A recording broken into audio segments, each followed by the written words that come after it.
কোথায় পুষ্পা? কোথায় আপনি? দেখতে পাওয়া যাচ্ছে না। পুলিশ নেই তাই নেতা নেই, কনভয় নেই তাই হুঙ্কার নেই। আমরা তো বলছি আপনি আসুন, প্রচার করুন ফলতায়। 21শে মে বৃহস্পতিবার দক্ষিণ 24 পরগনার ফলতা বিধানসভায় পুনর্নির্বাচন। তার আগে তৃণমূলকে অল আউট আক্রমণে নামল বিজেপি। শনিবার ফলতায় প্রচারে গিয়ে নাম না করে অভিষেক বন্দ্যোপাধ্যায় এবং তৃণমূলের প্রার্থী জাহাঙ্গীর খানকে আক্রমণ করেছিলেন মুখ্যমন্ত্রী শুভেন্দু অধিকারী। আর রবিবার ফলতার ফতেপুরের সভা থেকে নাম না করে ডায়মন্ড হারবারের তৃণমূল সাংসদকে নিশানা করলেন বিজেপির রাজ্য সভাপতি। এর আগে ভোটের প্রচারে তৃণমূলের সর্বভারতীয় সাধারণ সম্পাদক অভিষেক বন্দ্যোপাধ্যায়ের গলায় শোনা গিয়েছিল ডিজে বাজানোর কথা। বদলা হবে, বদলা হবে, বদলা হবে। আমি কথা দিয়ে যাচ্ছি, এবার ডিজে বাজবে 4 তারিখের পর। এদিনের সভায় সেই প্রসঙ্গ তোলেন বিজেপির রাজ্য সভাপতি। যিনি বলেছিলেন ডিজে বাজাবেন, আমি বলছিলাম হারমোনিয়াম, জল তরঙ্গও বাজাতে পারে, সব বাড়ির মধ্যে। যারা লড়াই করবেন বলছিলেন তারা বাড়িতে এখন শ্যাডো প্র্যাকটিস করছেন, শ্যাডো প্র্যাকটিস। যারা বিশু ছিলেন ওরা এখন শিশু হয়ে গেছে, আর পথ নেই। ভোটের আগে অভিষেক বন্দ্যোপাধ্যায়ের গলায় শোনা গিয়েছিল হুঁশিয়ারি। যারা আমাদেরকে এসে ধমকাচ্ছে, বাংলার মাটিতে এসে বাঙালিকে চমকাচ্ছে, উল্টা করকে লটকা দেগা, আমি বলবো যে সৎসাহস থাকলে 4 তারিখ বাংলায় থাকবেন, বেলা 12টার পর কথা হবে, দেখা হবে। কে কাকে উল্টো করে টাঙায় বাংলার মানুষ দেখিয়ে দেবে 4 তারিখ।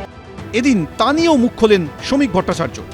ডায়মন্ড হারবারের মানুষকে, কিছু অংশের মানুষকে কিছু পাইয়ে দেওয়া হয়েছে, কিছু অংশের মানুষের সামনে বোঝানো হয়েছিল যে বিরোধী বলে কিছু থাকবে না।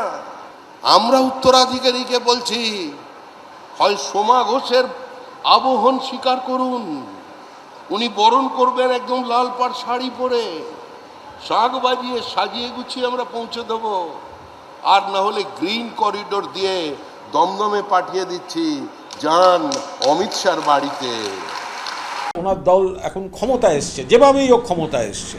তো ক্ষমতায় আসাটা কি খুব গণতান্ত্রিক পদ্ধতিতে হয়েছে? ইলেকশন কমিশনকে ব্যবহার করে বৈধ ভোটারদের বাদ দিয়ে 32 লক্ষের বেশি ভোটার এখনও ভোটার লিস্টে নেই। মেশিন নিয়ে অভিযোগ আছে, গণনার সময় লুট হয়েছে কেন্দ্রীয় বাহিনীকে ব্যবহার করে। তাহলে সেটা কি গণতান্ত্রিক? তো ক্ষমতায় আসাটাই তো গণতান্ত্রিক নয়। ফলে এখন ওনারা এসেছেন, তাই ওনারা এসব কথাবার্তা বলছেন। মুখ্যমন্ত্রী হওয়ার পর শনিবার প্রথমবার ফলতায় গিয়ে পুনর্নির্বাচনের জয়ের টার্গেট বেঁধে দিয়েছিলেন শুভেন্দু অধিকারী। রবিবার সেখানে গিয়ে তৃণমূলকে কার্যত অপ্রাসঙ্গিক বলে আখ্যা দিলেন শ্রমিক ভট্টাচার্য। এই বিধানসভার পুনর্নির্বাচনে শুধু দেবাংশু পণ্ডাকে জেতানো নয়, 1 লক্ষের বেশি ভোটে জিতিয়ে আমাদের কাছে পাঠাবে।